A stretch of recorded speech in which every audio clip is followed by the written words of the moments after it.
అమాయకులను బురిడి కట్టించి కోట్లు కొట్టేస్తున్న వార్తల గురించి మనం రోజు చెప్పుకుంటూనే ఉన్నాం. వివిధ రకాల సామాజిక మాధ్యమాల్లో కూడా వింటూనే ఉన్నాం. కానీ ఇప్పుడు నేను ఏ కథ అయితే చెప్పబోతున్నానో అది పూర్తిగా దీనికి రివర్స్. ఎరక్కపోయి వచ్చిన ఓ మోసగాడు ఇరుక్కుపోయాడు. ఈ ఘటన రాజస్థాన్ నుంచి వచ్చిన ఒక కేటుగాడి విషయంలో జరిగింది. ఓ వ్యాపారి డైరెక్ట్గా పోలీస్ స్టేషన్కి అతన్ని తీసుకెళ్లి మరీ డైరెక్ట్గా పోలీసులకు అప్పచెప్పాడు. ఇది ఎక్కడో కాదు, మన హైదరాబాద్ ఫిలిం నగర్లోనే జరిగింది. టోలీ చౌక్ సమీపంలోని అరవింద్ నగర్ కాలనీలో నివాసం ఉంటున్నాడు అబ్దుల్లా ఇబ్రహీం అనే బంగారం వ్యాపారి. కొన్ని దశాబ్దాల నుంచి అంటే 22 సంవత్సరాల నుంచి దాదాపు అతను ఈ బిజినెస్ చేస్తున్నట్లుగా మనకు సమాచారం అందుతోంది. అయితే అతనికి ఈ నెల 6వ తేదీన సాధారణంగా అతను ఆఫీస్లో కూర్చుని తన పనులు చేసుకుంటున్న క్రమంలో ఒక ఫోన్ కాల్ వచ్చింది. ఏంటా ఫోన్ కాల్? 6వ తేదీ, ఇంతకుముందు నేను చెప్పినట్టుగా ఆ తేదీన రాజస్థాన్కు చెందిన ఇనాముల్ హసన్ అనే వ్యక్తి ఫోన్ చేసి కుశల ప్రశ్నలు అన్నీ అడిగాడు. ఆ తర్వాత నెమ్మదిగా అబ్దుల్లా ఇబ్రహీంని ముగ్గులోకి దించే ప్రయత్నం చేశాడు. తన వద్ద 8 కేజీల బంగారం ఉందని, దాన్ని కేవలం 2 కోట్ల రూపాయలకు మాత్రమే అమ్ముతానంటూ అతను చెప్పాడు. అయితే అంత అనుభవం ఉన్నటువంటి అబ్దుల్లా ఇబ్రహీం కొద్దిగా అనుమానించాడు.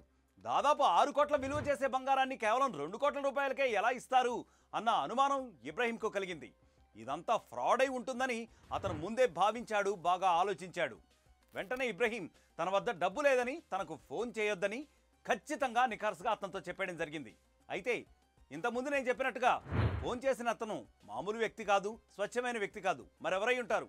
ఒక అసాధారణ క్రిమినల్. అందుకని ఇనాముల్ అనే వ్యక్తి అబ్దుల్లా మాట వినకుండా పలుమార్లు అదే పనిగా ఇబ్రహీం నంబర్కు ఫోన్లు చేయడం మొదలుపెట్టాడు. దీంతో ఇక సదరు వ్యాపారి ఏమాత్రం లాభం లేదు అనుకుని సైబర్ క్రైమ్ పోలీసులను ఆశ్రయించాడు. ఇలా ఫోన్స్ వస్తున్నాయి, నన్ను అదే పనిగా బలవంత పెడుతున్నాడు, 6 కోట్ల విలువైన బంగారాన్ని 2 కోట్లకే ఇస్తానంటున్నాడు అని చెప్పి అతను పోలీసులకు చెప్పడం జరిగింది.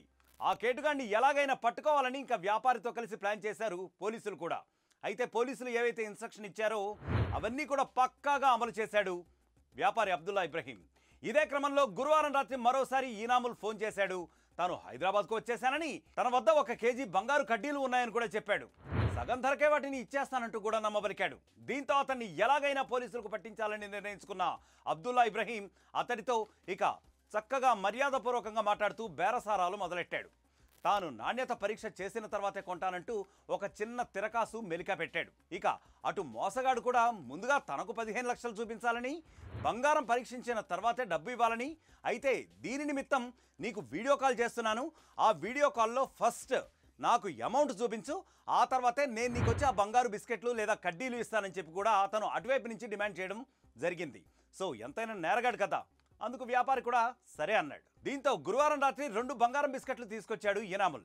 అప్పుడే ప్రత్యక్షంగా అతన్ని చూశాడు ఇబ్రహీం. ఇక ఇబ్రహీంకు ఆ బిస్కెట్స్ని ఇచ్చి వాటిని పరీక్షించుకోవాలని చెప్పి చాలా గ్యారంటీ ఇస్తూ చాలా కాన్ఫిడెంట్గా అతను చెప్పడం జరిగింది.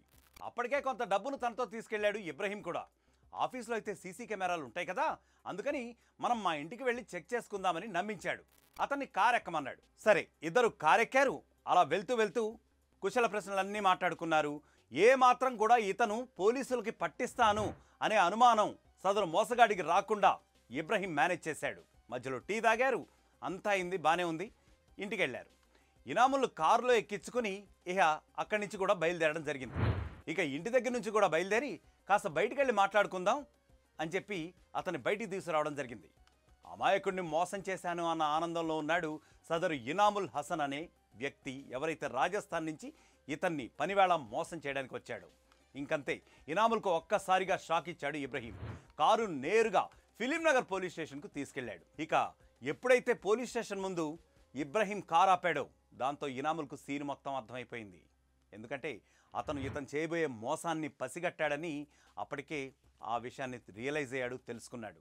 సీన్ మొత్తం అర్థమైపోయిన ఇనాముల్ అక్కడి నుంచి పారిపోయేందుకు అటు ఇటు పరిగెత్తేందుకు కూడా ప్రయత్నించాడని చెప్పి మనకు సమాచారం, న్యూస్ వస్తుంది. అప్పటికే అక్కడున్న పోలీసులు ఇంకేముంది అతన్ని పట్టుకున్నారు.